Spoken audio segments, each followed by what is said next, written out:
અંજારના મેઘપર નજીક લૂંટ મામલે મોટો ખુલાસો થયો છે। ભોગ બનનારે જ લૂંટને ઉપજાવી કાઢી હોવાનો ખુલાસો। 7 લાખની લૂંટ મામલે મોટો ખુલાસો। ભોગ બનનાર પ્રવીણ મેરની પૂછપરછમાં ખુલાસો થયો છે। લૂંટને ઉપજાવી કાઢેલી વાર્તા રચી દીધી। લૂંટની રકમ મિત્ર નાગપાલ સિંહને આપી હતી। પોલીસે લૂંટનો મુદ્દામાલ પણ કબજે કર્યો છે। ભોગ બનનાર જે છે એ પોતે જે છે આ આખા અંજામને એક ખોટી રીતે ઉપજાવેલ હતું અને એમાં પોતે એમને પૈસાની જરૂરિયાત હોય એના માટે અને પોતાની આર્થિક સ્થિતિ સારી રીતે થાય આ પર્સનલ બેનિફિટ માટે જે છે એના દ્વારા ભોગ બનનાર દ્વારા આખી જે સ્ટોરી ઉપજાવેલ હતી। મહેસાણા ઊંઝાના મકતુપુર હાઈવે પર ચોરીની ઘટના ઘટી છે, જે સીસીટીવીમાં કેદ થઈ છે। પાર્કિંગમાં મૂકેલ પિકઅપ ડાલામાંથી રોકડ રકમ, મોબાઈલ, સોનાના માદડિયા, સોનાના નથણીની ચોરી થઈ છે। હાઈવે પર સમ્રાટ થ્રેસરના પાર્કિંગમાં મૂકેલ પિકઅપ ડાલામાંથી આ ચોરી થઈ છે। રાજસ્થાનની મકતુપુર આવેલ ઓમારા માળી સાથે આ ઘટના બની છે। તો ટોટલ 1,15,000 રૂપિયાના મુદ્દામાલની ચોરી થઈ છે અને ઊંઝા પોલીસ મથકે આ મામલે સીસીટીવીના આધારે પોલીસ ફરિયાદ સાથે તપાસ પણ હાથ ધરાઈ।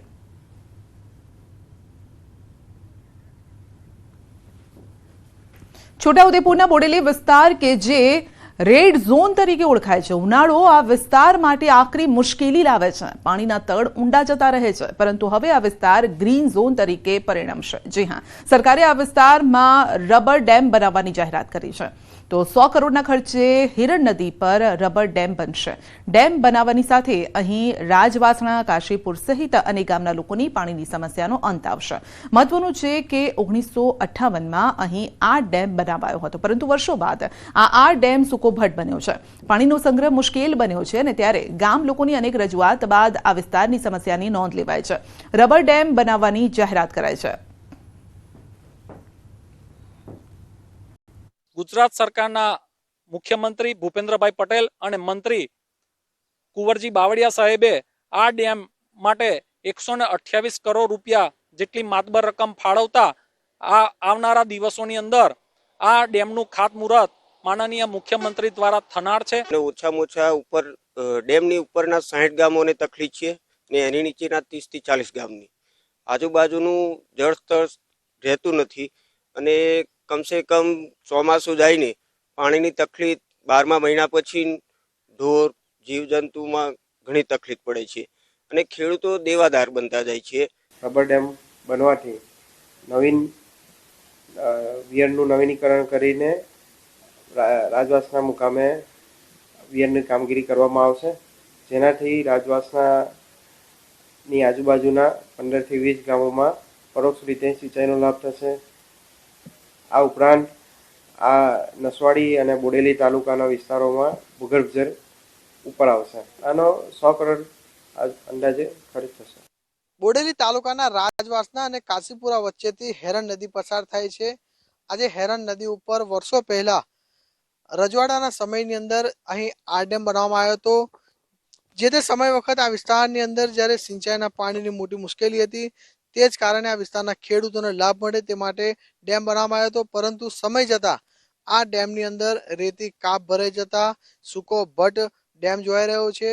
જ્યારે આ વિસ્તારના લોકોએ સરકારમાં રજૂઆતો કરી, કારણ કે ચોમાસું પૂરું થઈ જતા આ વિસ્તારની અંદર સિંચાઈનું જે પાણી મળતું નહોતું, જ્યારે આ વિસ્તારના ખેડૂતોને મોટી મુશ્કેલી નડતી હતી, કારણ કે આ વિસ્તાર પથરાળ વિસ્તાર છે। ચોમાસું પૂરું થતાં જ આ જળસ્તર છે તે બિલકુલ નીચે ઉતરી જતા હોય છે, તેના કારણે આ વિસ્તારના લોકોને મોટી મુશ્કેલી નડતી હતી। જ્યારે સરકારની અંદર રજૂઆત કરતા સરકારે 128 કરોડની રકમથી આજે રાજવાસના ડેમ ખાતે રબર ડેમ બનાવવાનું નક્કી કરવામાં આવ્યું છે। ત્યારે આવનારા સમયની અંદર આ જ વિસ્તારની અંદર રબર ડેમ બનશે, તેના જ કારણે આ વિસ્તારના ખેડૂતોની અંદર હાલ તો ખુશી છવાઈ છે। સેજબ ખત્રી, ન્યૂઝ 18 ગુજરાતી, છોટાઉદેપુર। રાજ્ય સરકાર દ્વારા લોકોને વિનામૂલ્યે સારવાર મળી રહે તે માટે આરોગ્ય કેન્દ્ર બનાવવામાં આવે છે, પરંતુ પોરબંદરમાં આવેલ સિતલા ચોક શહેરી આરોગ્ય કેન્દ્ર તથા કડિયા પ્લોટ શહેરી આરોગ્ય કેન્દ્રની સ્થિતિ કંઈક જુદી જોવા મળી રહી છે। અહીં આવતા લોકોને અહીંથી જર્જરિત બિલ્ડિંગનો ભય લાગે છે અને અહીંની સ્થિતિ એવી છે કે આરોગ્ય કેન્દ્રની નળિયાની નીચે પ્લાસ્ટિકની તમાલપત્રી બાંધવામાં આવી છે। વર્ષો જૂના આ આરોગ્ય કેન્દ્રમાં ચોમાસા દરમિયાન રીતસર પાણી પડતું હોય છે.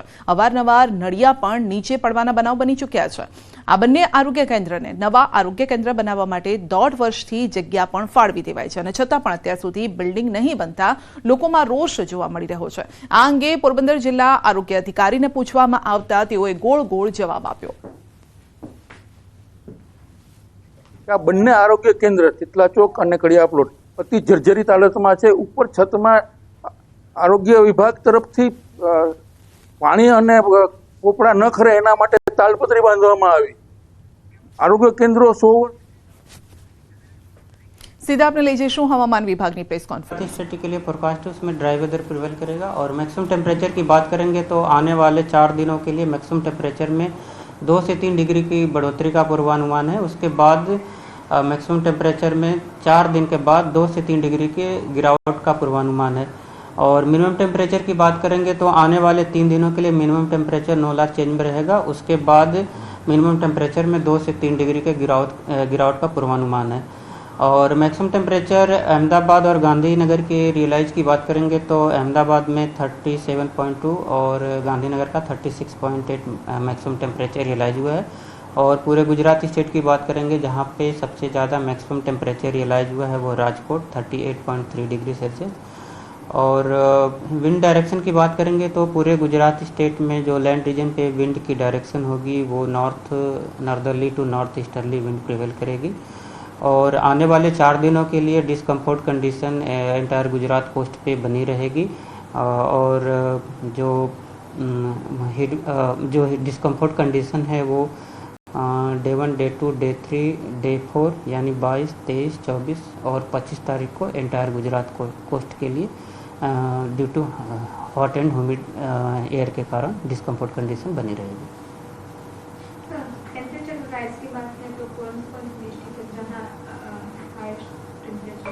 अभी जो सबसे ज़्यादा आने वाले 4 दिनों के लिए जो मैक्सिमम टेम्परेचर में 2 से 3 डिग्री का बढ़ोतरी का पूर्वानुमान है तो उसमें जो सबसे ज़्यादा इम्पैक्ट होगा मैक्सिमम टेम्परेचर का वो कोस्टल वो सौराष्ट्र रीजन के डिस्ट्रिक्ट कवर हैं. और जो गुजरात रीजन के हैं उसमें नॉर्थ गुजरात और साथ में साउथ गुजरात के भी डिस्ट्रिक्ट हैं आइसोलेटेड प्लेसेस पे जहाँ पे मैक्सिमम टेम्परेचर का जो 2 से 3 डिग्री की बढ़ोतरी का पूर्वानुमान है.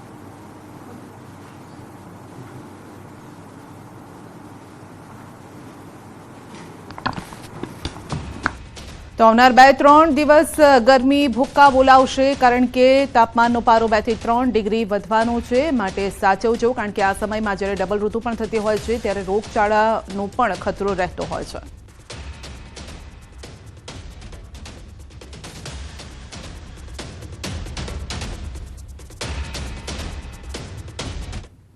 અંબાજી તળેટીમાં 51 શક્તિપીઠ મંદિરના પ્રચાર પ્રસાર માટે અંબાજી મંદિર દેવસ્થાન ટ્રસ્ટ દ્વારા એક અલાયદો અંબિકા રથ બનાવી ગુજરાતના વિવિધ વિભાગોમાં પ્રચાર પ્રસાર માટે અંબિકા રથ નીકળે છે અને આ રથ પ્રાંતિજ ખાતે આવી પહોંચતા પ્રાંતિજના વિવિધ વિસ્તારો સોસાયટીમાં અંબિકા રથનું ઠેર ઠેર માઈ ભક્તો અને ધર્મપ્રેમીઓએ સ્વાગત કર્યું તેમજ આરતી ઉતારી પ્રસાદ વહેંચી અને ધન્યતા અનુભવી. તો જે લોકો શક્તિપીઠની પરિક્રમા ન કરી શકે તે લોકો દિવ્યાંગજન માટે આ રથ આશીર્વાદ સમાન છે કારણ કે આના થકી વર્ચ્યુઅલી માતાજીના દર્શન કરી શકાય છે તેવી વ્યવસ્થા પણ છે. 2014ની વર્ષથી લઈને અત્યાર સુધી આપણા પરિક્રમા પથની અંદર શક્તિપીઠોનું નિર્માણ કરેલ છે તો લોકો ત્યાં ના જઈ શકતા હોય છે. ઘણા લોકોને ખબર પણ નથી અને સામર્થ્યવાન પણ નથી એટલા કે ત્યાં જઈ શકે એટલો સમય પણ લોકો પાસે નથી હોતું. તો આપણે 3 કલાકની અંદર 51 શક્તિપીઠ પરિક્રમાની અંદર લોકો બધું પડતું જોડાય અને 51 શક્તિપીઠની પરિક્રમા કરે.